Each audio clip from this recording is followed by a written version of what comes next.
என்று அழைக்கப்படும் அருள்மிகு பெரியநாயகி அம்மனுடனாகிய பெருவுடையார் ஆலயம் உலக பிரசித்தி பெற்று விளங்குகிறது. பெரிய கோவிலில் மகாநந்தியம் பெருமானுக்கு மாதந்தோறும் பிரதோஷ வழிபாடு மிக சிறப்பாக நடைபெறும். நேற்று வைகாசி மாத பிரதோஷத்தை முன்னிட்டு தஞ்சை பெரிய கோவிலில் வீற்றிருக்கும் மகாநந்தியம் பெருமானுக்கு சிறப்பு அபிஷேகம் நடைபெற்றது. பக்தர்களால் வழங்கப்பட்ட திரவிய பொடி, அரிசி மாவு பொடி, மஞ்சள், தேன், பால், தயிர், பழ வகைகள், கரும்பு சாறு, சந்தனம் உள்ளிட்ட அபிஷேக பொருட்களால் சிறப்பு அபிஷேகம் செய்யப்பட்டு நந்தியம் பெருமான் மலர் அலங்காரம் செய்யப்பட்டு மகா தீபாராதனை காட்டப்பட்டது. தோஷம் காண்பதால் சகல ஐஸ்வர்யங்கள் கிட்டும், தோஷங்கள் விலகும் என்பது ஐதீகம். ஆகையால் இதில் ஏராளமான பொதுமக்கள் பக்தர்கள் கலந்து கொண்டு சுவாமி தரிசனம் செய்தனர்.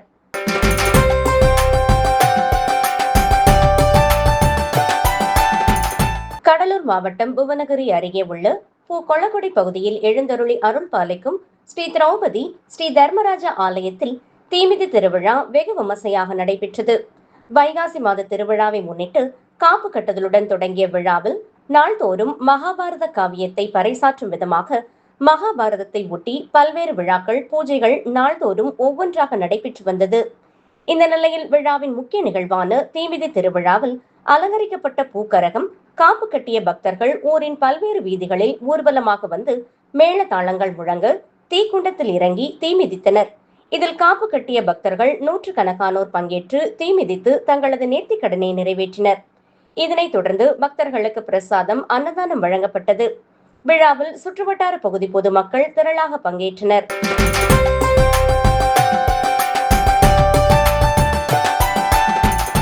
பஞ்சபூத ஸ்தலங்களில் ஆகாய செல்லமாக விளங்கும் உலக பிரசித்தி பெற்ற சிதம்பரம் நடராஜர் கோவிலில் ஆணி திருமஞ்சன தேரோட்ட தரிசன விழாவை முன்னிட்டு இன்று கொடியேற்ற விழா மிக விமர்சையாக நடைபெற்றது. ஸ்ரீ சிவகாம சுந்தரி சமேத ஸ்ரீமான் நடராஜமூர்த்தி வீற்றுள்ள சிற்சபை எதிரே உள்ள கொடிமரத்தில் பஞ்சமூர்த்திகள் முன்னிலையில் சுவாமியின் பிரதிநிதியான ஹஸ்தராஜரை முன்னிறுத்தி ஆவாகனம் செய்து சிவவாத்தியங்கள் ஒலிக்க, வேத மந்திரங்கள் முழங்க கொடிமரத்தில் ராஜி தீட்சிதர் ரிஷப கொடியை ஏற்றி வைத்தார். இந்நிகழ்வில் திரளான பக்தர்கள் பங்கேற்று சிவசிவா கோஷங்களை எழுப்பி நடராஜமூர்த்தியை தரிசனம் செய்தனர். இன்று தொடங்கும் விழாவானது வரும் 10 நாட்கள் மிக சிறப்பாக நடைபெற உள்ளது. குறிப்பாக 14ஆம் தேதி வெள்ளி சந்திரபிரபை வாகன வீதி உலாவும், 15ஆம் தேதி தங்க சூரிய பிறை வாகன வீதி உலாவும், 16ஆம் தேதி வெள்ளி பூத வாகன வீதி உலாவும், 17ஆம் தேதி தெருவடச்சானும் நடைபெறுகிறது. முக்கிய விழாவான தேரோட்டம் வருகின்ற 21ஆம் தேதி நடைபெறுகிறது. அதனைத் தொடர்ந்து 22ஆம் தேதி அதிகாலை சூரிய உதயத்திற்கு முன்பு ஸ்ரீ சிவகாம சுந்தரி சமேத நடராஜமூர்த்திக்கு மகாபிஷேகம் நடைபெறுகிறது. அதனைத் தொடர்ந்து சிற்சபையில் ரகசிய பூஜையும் பஞ்சமூர்த்தி வீதி உலாவும் வந்த பின்னர் 3 மணிக்கு மேல் ஆணி திருமஞ்சன தரிசனமும் ஞானகாச சிற்சபா பிரவேசமும் நடைபெறுகிறது. குறிப்பாக இத்திருக்கோவிலில் ஆண்டுக்கு 6 முறை நடராஜமூர்த்திக்கு மகாபிஷேகம் நடைபெறும்.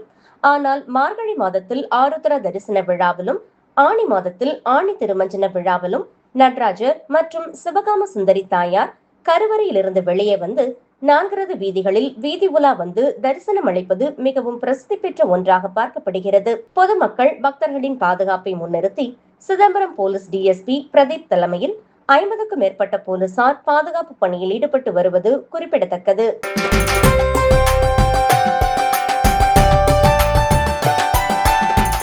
மயிலாடுதுறை மாவட்டம் தரங்கம்பாடி வட்டம் கிளியனூர் மேல தெருவில் அமைந்துள்ள ஸ்ரீ முத்துமாரியம்மன் ஆலய 5ஆம் ஆண்டு தீமிதி உற்சவ திருவிழா வெகு விமர்சையாக நடைபெற்றது. முன்னதாக கிளியனூர் பிள்ளையார் குளக்கரையிலிருந்து சக்தி கரகம், அலங்கார காவடிகள் புறப்பட்டு வான வேடிக்கை, மேளதாள வாத்தியங்கள் மூலமாக முக்கிய வீதிகள் வழியாக ஆலயத்தை வந்தடைந்தனர்.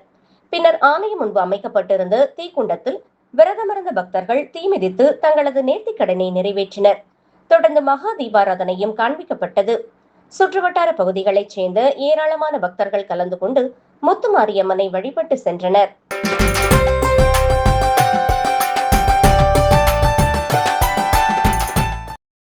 மதுரை மாவட்டம் சீட்டம்பட்டி கிராமத்தில் உள்ள ஸ்ரீதேவி அம்மன் மதுரை வீரன் சுவாமி கோவிலில் வைகாசி மாதம் 2 ஆண்டுகளுக்கு ஒரு முறை விவசாயம் செழிக்க வேண்டியும் மழை பெய்ய வேண்டியும் கனிமாற்று திருவிழா நடைபெறும்.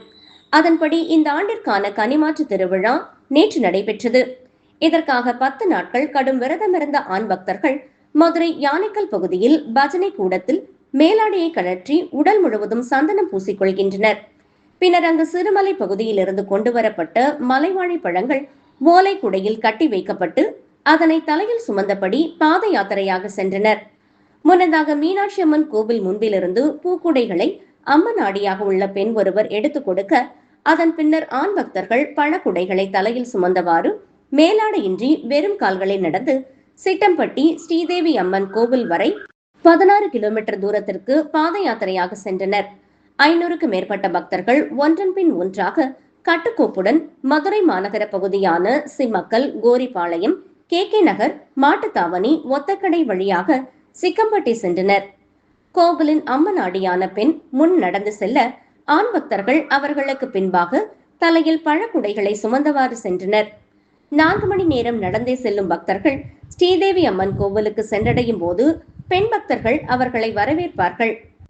பின்னர் பழக்குடைகளில் உள்ள பழங்கள் அம்மனுக்கு படைக்கப்பட்டு பக்தர்களுக்கு வழங்கப்படும். சங்க காலத்திலிருந்து தொன்று தொட்டு நடைபெறும் இந்த விழாவில் பெண் தெய்வத்துக்கும் முக்கியத்துவம் அளிக்கும் விழாவாக நடைபெறுகிறது. இவ்விழாவின் போது குழந்தை பாக்கியம் இல்லாத பெண் பக்தர்களுக்கு பிரசாதம் வழங்கப்படும். மேலும் திருமண தடை நீக்கும் கோவிலாகவும் ஸ்ரீதேவி அம்மன் கோவில் உள்ளது. இது குறித்து பேசிய ஊர் அம்பலக்காரரான ரவிக்குமார், சங்க காலத்திலிருந்து ஸ்ரீதேவி அம்மன் கோவில் கனிமாற்று திருவிழா நடைபெறுகிறது. விவசாயம் செழிக்க வேண்டும், மழை பெய்ய வேண்டியும் நடைபெறும் கனிமாற்று திருவிழாவில் ஆண் பக்தர்கள் மட்டும் கலந்து கொண்டு பழக்குடையை சுமந்து சென்று அம்மனுக்கு சாத்துவார்கள். இந்த பிரசாதம் பொதுமக்களுக்கு வழங்கப்படும். வெயிலின் தாக்கம் இல்லாமல் இருப்பதற்காக உடல் முழுவதிலும் சந்தனம் பூசப்படும். அம்மனாடி முன்னே செல்ல பின்னால் ஆண் பக்தர்கள் செல்வார்கள். ஊருக்கு செல்லும் போது பெண் பக்தர்கள் வரவேற்பளிப்பார்கள். குழந்தை பாக்கியம் இல்லாதவர்களும் வேண்டிக் கொண்டால் அவர்களுக்கான வேண்டுதல் நிறைவேறும் என தெரிவித்தார். வருஷத்துக்கு ஒரு தடவை இந்த மாதிரி கனி மலை வாழைப்பழம் தான் எடுத்துகிட்டு போவோம். எடுத்துகிட்டு போய் அங்கே தேவி அம்மனுக்கு படைச்சி படையல் பண்ணி சாமி கும்பிடுவோம். 2 வருஷத்துக்கு ஒரு தடவை இதே மாதிரி நாங்கள் நடத்தி சாமி கும்பிட்டுக்கிட்டு இருக்கோம். கிராமம் செழிக்கணும், ஜனங்கள் நல்லா இருக்கணும், விவசாயம் செழிக்கணும் அப்படின்னு சொல்லி நாங்கள் இந்த மாதிரி கிராமத்தில் இருந்து கிட்டத்தட்ட ஒரு 2000 பேருக்கு மேலே வந்து இந்த மாதிரி எடுத்து பழம் கொண்டு அங்கே சாமிக்கு வச்சு அபிஷேகம் பண்ணி நைட்டு நாங்கள் ஒரு 10 மணி ஆகும் சாமி கும்பிடுறதுக்கு. இது எத்தனை வருஷமாக நடத்திக்கிட்டு? கிட்டத்தட்ட ஒரு 100 வருஷமாக நடத்திக்கிட்டு இருக்கோம். 100 வருஷமாக நடத்திக்கிட்டு. எவ்வளோ தூரம் இருக்கும் நீங்கள்? இங்கேருந்து 15 கிலோமீட்டர்ஸ். இடையில ஒரு இடத்துல மட்டும் இந்த உலகநேரி அங்கே ஹைகோர்ட்டுக்கு பக்கத்தில் கொஞ்சம் நிற்போம். அப்புறம் அப்படியே தொடர்ச்சியாக நடந்து போய்கிட்டே இருப்போம். இதுக்கு விரதம் இருக்கணும் அப்படின்னு? விரதம்லாம் இருப்பாங்க சார். ஒரு 15 நாள், ஒரு வாரம் இருப்பாங்க. கட்டுப்பாடெல்லாம் கண்டிப்பாக உண்டு சார். என்னென்ன கட்டுப்பாடு? இந்த மாதிரி மாமிசம், துஷ்டி, இந்த மாதிரி விசேஷங்கள்லாம் கலந்துக்கிற மாட்டோம். மற்றது எல்லாம் கிராம கட்டுக்கோப்போடு இதை நடந்து பண்ணிக்கிட்டு இருக்கேன் சார். இதில் என்னென்னங்க இருக்கும்? இதில் வாழைப்பழம் மட்டும்தான், மலை வாழைப்பழம் மட்டும்தான் இருக்கும், வேறு எதுவும் இருக்காது. அந்த சந்தனம் பூசுறது இங்கே வந்து தான் பூசுவோம். என்ன தொடர்புங்க? இங்கேருந்து அந்த அபிஷேக பொருள் வந்து கிராமத்தில் அந்த பூசாரின்னு ஒருத்தர் இருக்காங்க. அவங்க அந்த பூ சம்மந்தமாக அதை எடுத்துகிட்டு முன்னாடி போவாங்க. அவங்களுக்கு பின்னாடி நாங்கள் இப்படியே எல்லாம் பொது ஜனங்கள் எல்லாம் பழம் தூக்கிட்டு எல்லோரும் போய்கிட்டு இருக்கோம்.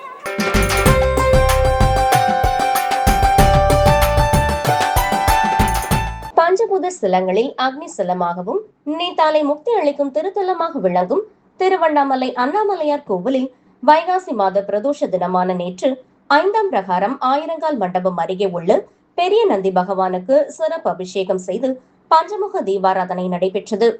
வைகாசி மாத பிரதோஷ தினமான நேற்று அண்ணாமலையார் கோவிலில் உள்ள பெரிய நந்திக்கு மஞ்சள் தூள், விபூதி, குங்குமம், அபிஷேகத்தூள், சீகைக்காய்த்தூள், இளநீர், தேன், தயிர், சந்தனம், கரும்புச்சாறு மற்றும் 1000 லிட்டர் பால் ஆகியவற்றை கொண்டு சிறப்பு அபிஷேகம் செய்யப்பட்டது. இதனைத் தொடர்ந்து சாமந்தி, சம்பங்கி, தாமரை, ரோஜா, கோழிக்கொண்டை, வில்வ இலை, தவனம், வெள்ளை சாமந்தி, மஞ்சள் சாமந்தி உள்ளிட்ட பல்வேறு வண்ண வண்ண மலர்களால் மலர் மாலைகள் சாற்றப்பட்டு பஞ்சமுக தீபாராதனை நடைபெற்றது. இதில் ஆயிரக்கணக்கான பக்தர்கள் கலந்து கொண்டு அண்ணாமலையாருக்கு அரோகரா என பக்தி முழக்கமிட்டு சுவாமி தரிசனம் செய்தனர்.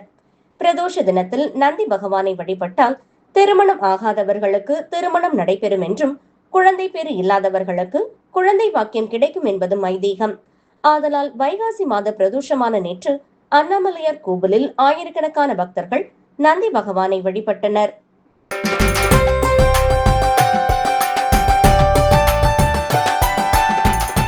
நாமக்கல் மாவட்டம் ராசிபுரம் முத்துக்காளிப்பட்டி ஏடிசி டிப்போ மலையின் மீது அமைந்துள்ள அறமளர்த்த நாயகி சமேத அகரலிங்கேஸ்வரர் ஆலயத்தில் உள்ள சிவபெருமான் மற்றும் நந்தியம் பெருமானுக்கு வைகாசி மாத தேய்பிறை பிரதோஷத்தை முன்னிட்டு பால், தயிர், பன்னீர், இளநீர், சந்தனம், மஞ்சள், திருமஞ்சனம், பஞ்சாமிர்தம் உள்ளிட்ட வாசனை திரவியங்களால் அபிஷேகம் நடைபெற்றது. அதனைத் தொடர்ந்து மலர் அலங்காரம் செய்யப்பட்டு தீபாராதனை காட்டப்பட்டது. பின்னர் சிறப்பு அலங்காரத்தில் நந்தியம் பெருமான் பக்தர்களுக்கு காட்சியளித்தார்.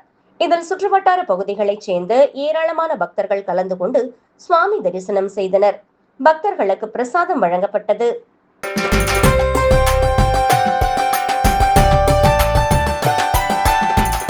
மயிலாடுதுறை மாவட்டம் தரங்கம்பாடி தாலுகா இளையாளூர் கிராமத்தில் அமைந்துள்ள பிரசித்தி பெற்று ஸ்ரீ சுந்தர காளியம்மன் ஆலய 90ஆம் ஆண்டு பால்குட திருவிழா வெகு விமர்சையாக நடைபெற்றது. முன்னதாக இளையாளூர் சிவன் ஆலயத்திலிருந்து எல்லை பிடாரி அம்மன், சுந்தர காளியம்மன், மதங்கேஸ்வரர், மரகதவல்லி ஆகிய தெய்வங்கள் சிறப்பு பூஜைகளுடன் புறப்பாடு செய்யப்பட்டு காப்பு கட்டி மஞ்சள் உடை உடுத்திய 100க்கும் மேற்பட்ட பக்தர்கள் பால்குடம் எடுத்து ஊர்வலமாக முக்கிய வீதிகள் வழியாக கோவிலை வந்தடைந்து நேர்த்திக்கடன் செலுத்தினர். வழிநெடுகிலும் பொதுமக்கள் தீபாராதனை எடுத்து வழிபாடு செய்தனர். பின்னர் பக்தர்கள் கொண்டு வந்த பாலினை கொண்டு அம்மனுக்கு சிறப்பு அபிஷேகம் செய்து மகா தீபாராதனை காட்டப்பட்டது. பெண்கள் மாவிளக்கு தீபமிட்டு வழிபாடு செய்தனர். இதில் சுற்றுவட்டார கிராம பகுதிகளைச் சேர்ந்த ஏராளமான பக்தர்கள் கலந்து கொண்டு வழிபட்டு சென்றனர்.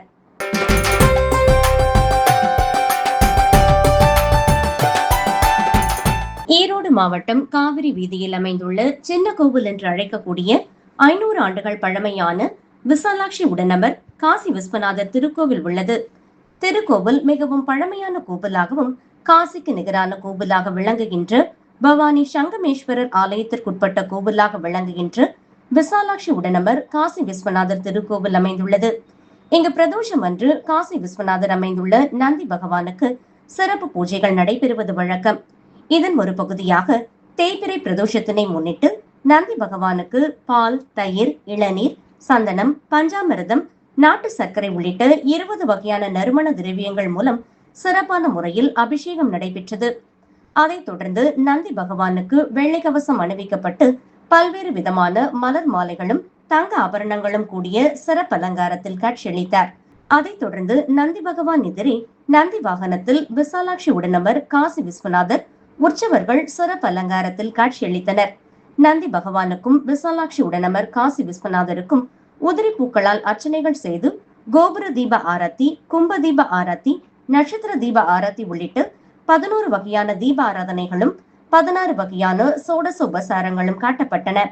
அதன் பின்னர் மகா தீபாராதனை காட்டப்பட்டது. இதில் ஏராளமான பக்தர்கள் கலந்து கொண்டு அருள்மிகு விசாலாட்சி உடனமர் காசி விஸ்வநாதர் அருளை பெற்று சென்றனர். கலந்து கொண்ட அனைவருக்கும் விபூதி பிரசாதம், அன்னதானமும் வழங்கப்பட்டது.